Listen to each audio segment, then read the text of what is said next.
J'ai commencé à agir comme si mon ex ne m'intéressait plus du tout pendant que je sortais avec son meilleur ami. C'était un jeu dangereux, mais à ce moment-là, je croyais encore pouvoir tout contrôler.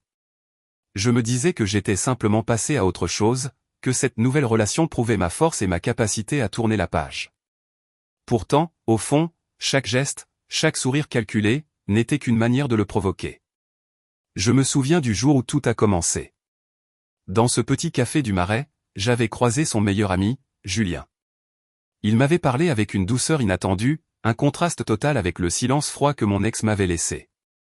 Peu à peu, Julien est devenu ma distraction préférée, un moyen de remplir le vide que l'autre avait laissé. Je ne voulais pas lui faire de mal, mais il est tombé amoureux plus vite que je ne l'aurais imaginé. Et moi, je jouais le rôle de la fille épanouie, celle qui avait enfin trouvé la paix. Mais Paris a cette façon étrange de rendre les secrets impossibles à cacher. Les rues croisent toujours les mauvaises personnes au pire moment.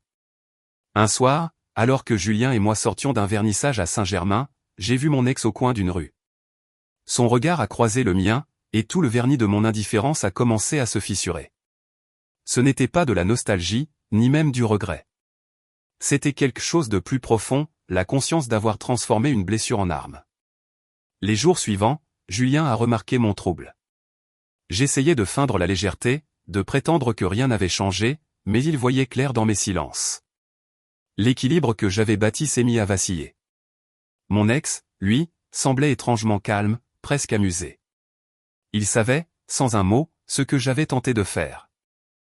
Et ce regard qu'il m'a lancé, mélange de pitié et de détachement, m'a plus blessé que toutes les ruptures du monde. J'ai compris alors que je n'avais jamais cessé d'agir en réaction à lui. Même en croyant tourner la page, je vivais encore dans son ombre.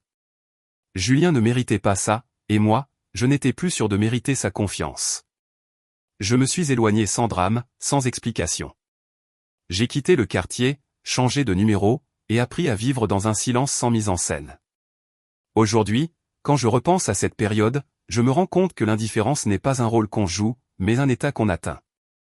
Et pour la première fois, je n'ai plus besoin de faire semblant.